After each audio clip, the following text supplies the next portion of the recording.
They called her Black Widow the moment she stepped into the glass tower in her plain black dress, clutching a folder that held her whole future. She was already late for the interview that could save her life. Then an old man stumbled near the revolving doors, and everyone looked away like he was invisible. She stopped anyway. She chose him over her dream. Minutes later, security surrounded her and said she had stolen something. And then her phone rang with a call that made the entire building go quiet. What did they say her name was now? Before we continue, please like and subscribe and let us know where you're watching from. Layla Mensa was 27, a widow with a careful voice and tired eyes that still tried to stay kind. She had a habit of smoothing paper edges with her thumb when she was nervous, as its straight lines could make life behave. In her folder were printed resumes, a clean notepad, and a single letter of recommendation sealed in a cream envelope. On her wrist was a simple watch with a cracked corner, the kind you keep because it still tells time, even if it reminds you of everything you have survived. Outside, rain tapped the sidewalks and turned the city into reflections. Inside, the lobby smelled like polished stone and expensive perfume. The floor was pale marble with thin dark lines that formed perfect squares.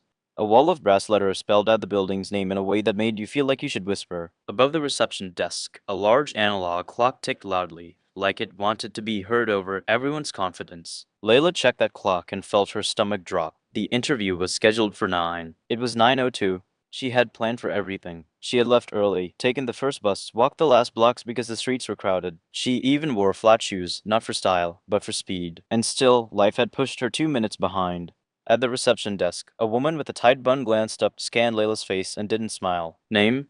Layla Mensa, she said softly. Interview. Ninth floor. With human resources. The receptionist's eyes moved to Layla's black dress, then to her shoes, then to her folder. The look was quick, but it landed like a stamp. Sign in, the woman said, sliding a tablet forward. Layla tapped her name, took the visitor sticker, and was about to step toward the elevators when she noticed the old man. He stood near the revolving doors, half inside, half out, like the building was refusing to decide whether he belonged.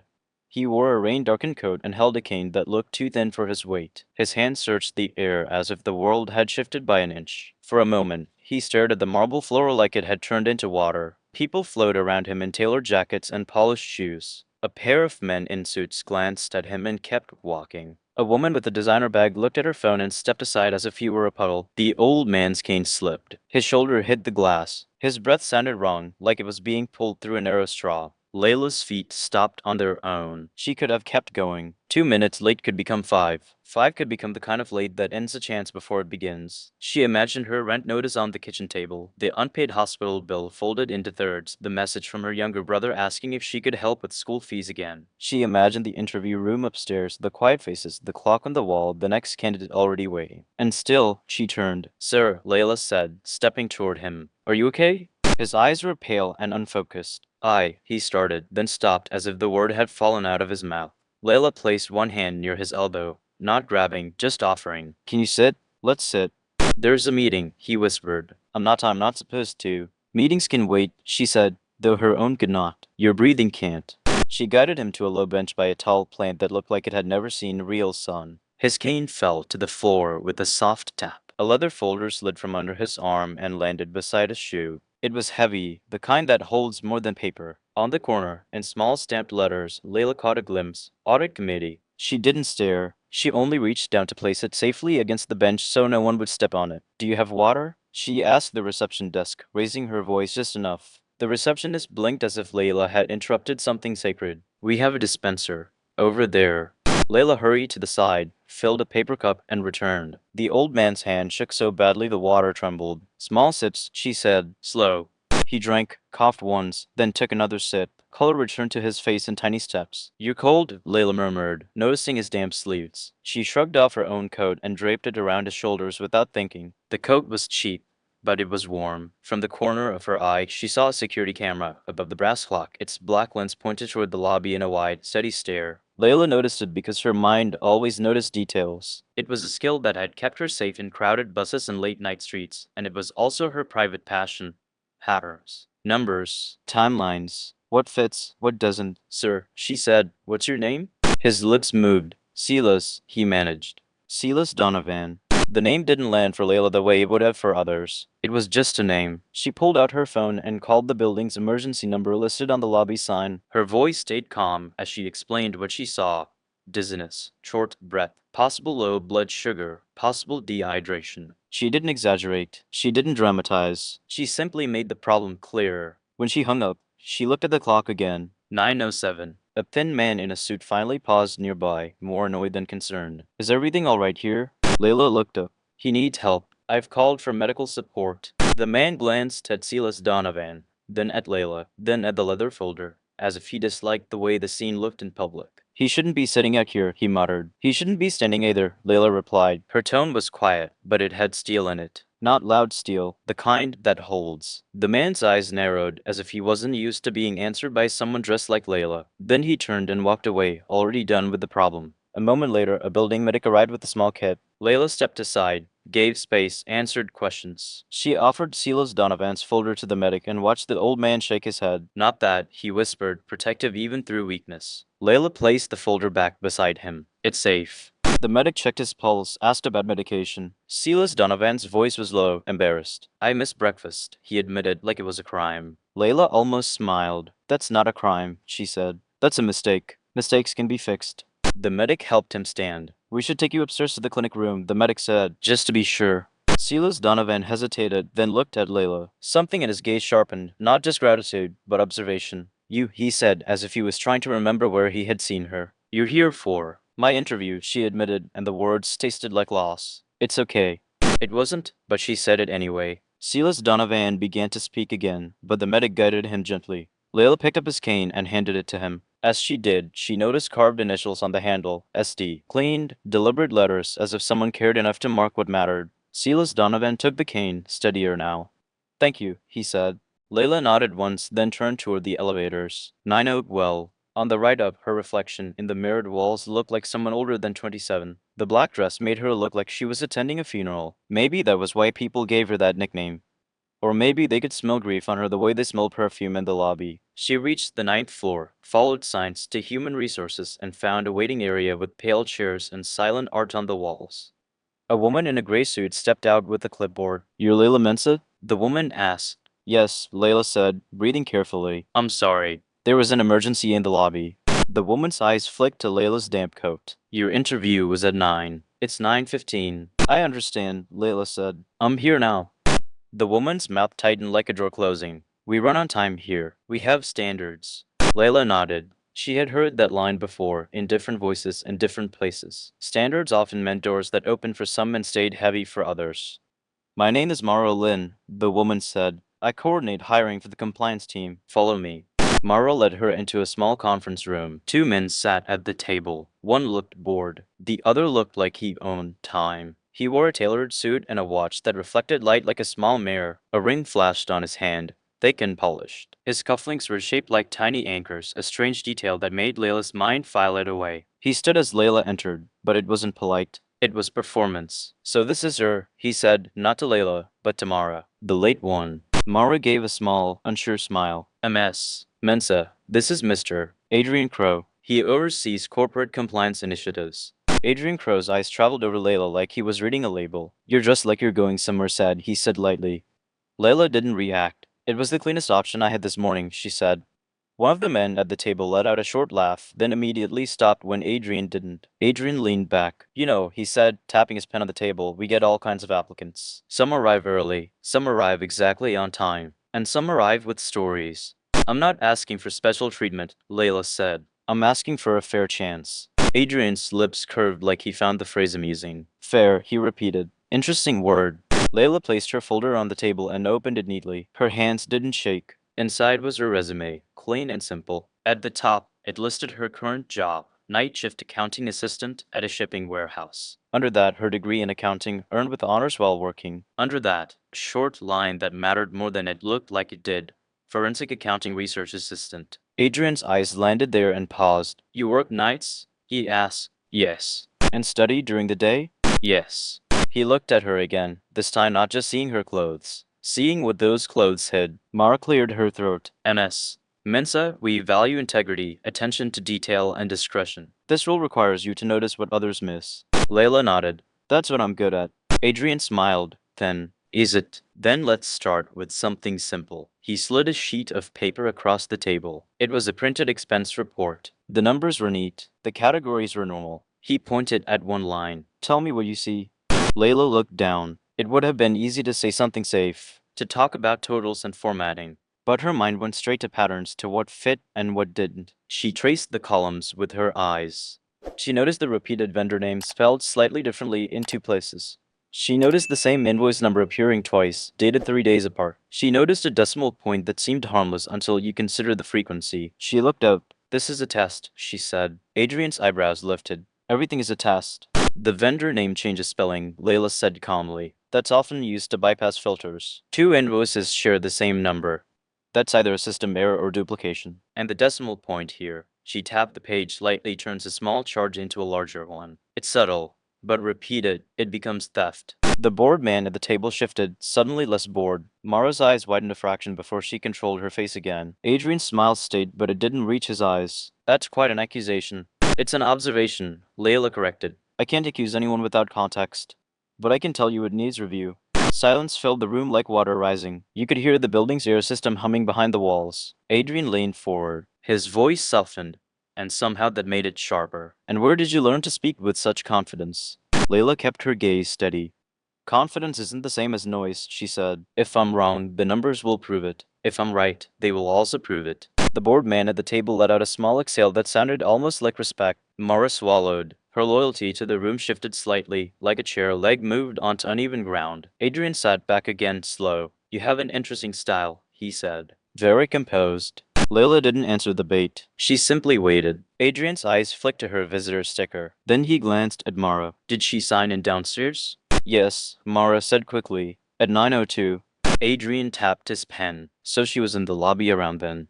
Layla's stomach tightened. Something about his tone felt like a door locking. "Yes," Layla said. "I was helping an older man who almost collapsed." Adrian's face remained smooth. "How noble," he said, like the word was a costume he didn't respect. Then he pushed his chair back. "This interview is over." Mara blinked. "Mr. Crow." Adrian stood. "I need security." The bored man looked up. "Security? For what?" Adrian's voice didn't rise. It didn't need to. "A confidential item is missing from my office. A sealed envelope containing sensitive material, and the last person I saw near the ninth floor file cabinet was her." Layla's heart thumped once hard. "That's not true," she said, still calm, but now very aware of how quickly calm could be twisted into guilt. Adrian tilted his head. "You were late. You wandered. You were in the lobby. You were on this floor. A pattern." "That's not a pattern," Layla said. "That's a story you were building." Mara's hands tightened around her clipboard. "A mess. Mensa hasn't been alone. She came straight here with me." Adrian looked at Mara, and something in that look made Mara shrink. "Are you sure?" he asked softly. Mara hesitated. The room noticed. Her face changed, not because she doubted the truth, but because she felt the pressure of the man asking the question. A security guard appeared at the open door, called by someone outside. He was broad, polite, and uncertain, like he didn't enjoy being used. "Mr. Pro?" the guard asked. Adrian pointed, casual. "Search her bag." Layla's fingers curled around the edge of her folder. She could feel the moment approaching where any move would be misread. "No," she said, not loudly. "Not like this." Adrian's eyes narrowed. "So now you resist." "I'm not resisting," Layla said. "I'm protecting my dignity. You can search my bag if you follow procedure. In front of human resources. With a written report, and with camera footage preserved." The guard looked at Mara, as if waiting for guidance. Mara swallowed again. "We can do this properly," she said, voice thin. "There's a protocol." Adrian smiled, small. "Protocol," he repeated. "Listen to her. She's telling us how to behave in our own building." Layla took a slow breath. "There are cameras," she said, nodding slightly toward the corner of the room where small lens blinked red. "This building likes cameras." Adrian's smile froze for a fraction of a second, then returned. "Cameras don't tell intent," he said. "They tell movement." "Movement can be enough," Layla replied. The guard shifted his weight. "Ma'am," he said to Layla, "if you cooperate, this will be quick." Layla lifted her bag and placed it on the table. She unzipped it herself and held it open, palms visible. "Search," she said. "But we do it in the light." The guard reached in carefully. He pulled out a notebook, a pen, a small wallet. He lifted Layla's sealed letter of recommendation, still in its cream envelope, and set it aside gently. Then he paused. His fingers closed around something else. Something that didn't belong there. A sealed envelope. Thick. Brown. No label. The room changed temperature without changing the air. Mara's face went pale. The bored man at the table sat up fully now, eyes locked on the envelope. Adrian exhaled, satisfied. "There," he said softly. "How unfortunate." Layla stared at the envelope as if it were a snake that had appeared in her bag while she blinked. "That is not mine," she said, voice still controlled, but now edged with disbelief. Adrian spread his hands. It was in your bag. That's not proof, Layla said, and for the first time, her calm threatened to crack. That's placement. Mara's eyes flicked from the envelope to Layla's face. She looked torn, like she was standing between fear and fairness. Adrian stepped closer, lowering his voice as if offering mercy. You can leave quietly, he said. No police, no report. Just go. Layla looked at him and understood something cold. He wasn't trying to protect the company. He was trying to protect himself. She straightened. Call the police, she said. Mara gasped. Layla. Call them, Layla repeated. And call the building's compliance office. And preserve the lobby footage from 9:02 to 9:15. Preserve the ninth floor hallway footage too. Adrian's eyes hardened. You think you're clever. I know I'm careful, Layla said. And careful people don't suddenly carry sealed envelopes they've never seen. The guard looked uncomfortable. We can escort her downstairs, he said. Layla nodded once. Fine, but you will not touch me, and you will not take my phone.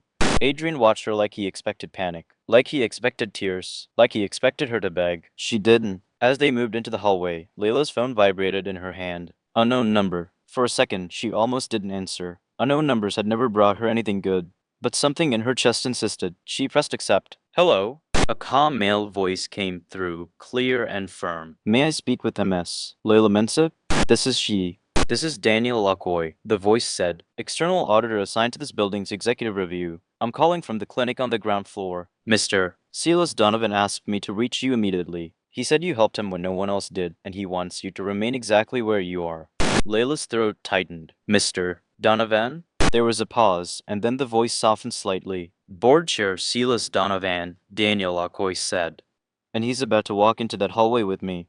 The guard stopped moving, eyes widening. Mara, following behind, froze as if her shoes had glued to the floor. Adrian, who had been walking with the confidence of a man who believed he controlled outcomes, stopped too. His face didn't change much, but his eyes did. The comms slipped. At the far end of the hallway, two men appeared. One was the old man from the lobby, now steadier, coat still damp, cane in hand with the carved initials. Beside him walked a tall man with glasses and a folder under his arm, moving like someone who knew exactly where he was going. Behind them, another figure appeared. A woman in a dark suit carrying a badge clipped to her belt, her expression unreadable. Silas Donovan's gaze landed on Layla first, not on the envelope, not on Adrian, on her. There she is, he said, voice stronger now. The only person in my lobby who remembered that old men are still people.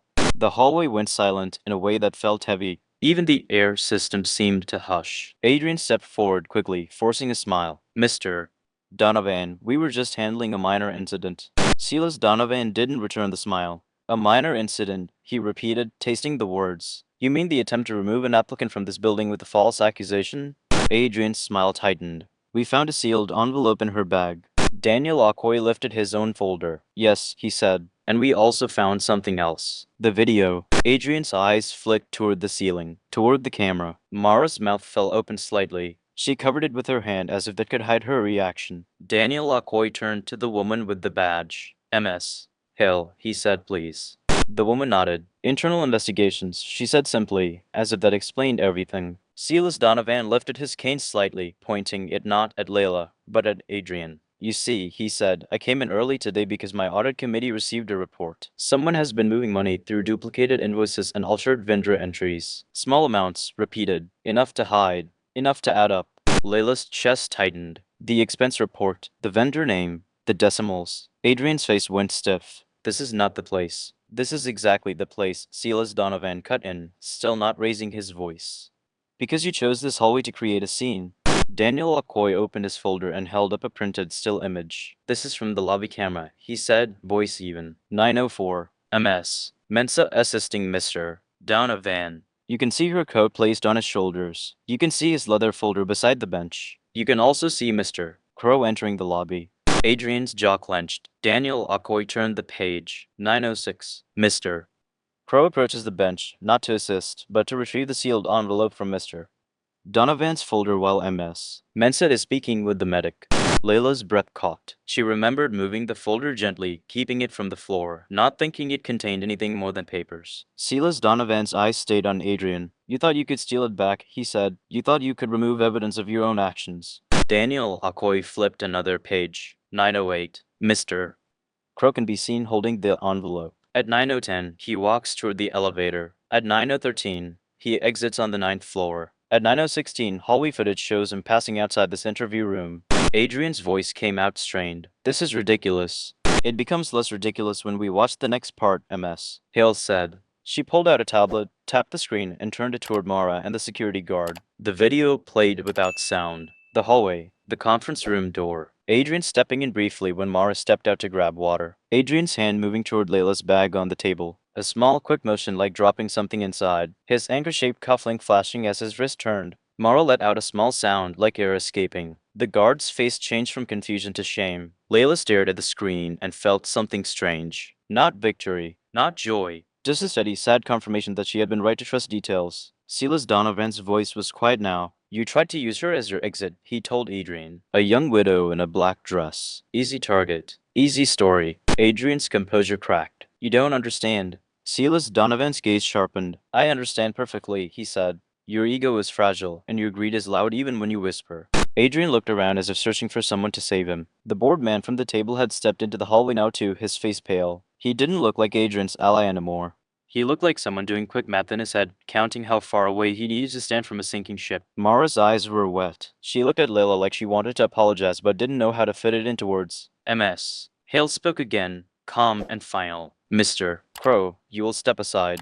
You will surrender your badge. You will come with us. If you refuse, we will involve city authorities. Adrian's mouth opened, then closed. He looked at Layla one last time, and the look wasn't anger anymore. It was fear of someone he had misjudged. He handed over his badge with stiff fingers. As he was escorted away, the hallway felt like it could breathe again. Silas Donovan turned to Layla. He studied her for a moment, then nodded as if confirming something to himself. When I couldn't breathe, he said, you didn't ask what I could do for you. You just helped. That tells me more than any interview answer.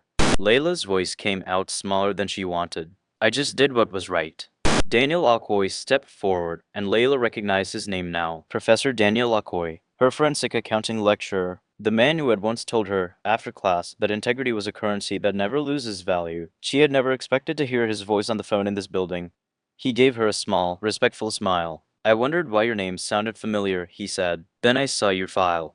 Mara cleared her throat, wiping her cheeks quickly. MS. Mensa, she said. I am sorry. I should have. You did change, Layla said gently. You spoke up when it mattered. Mara nodded, shame and relief mixing on her face. If you're willing, she said, we would like to reschedule your interview. Today. Now. And if I'm honest, I don't think it's just a reschedule. Silas Donovan leaned slightly on his cane. Not a reschedule, he agreed. An offer.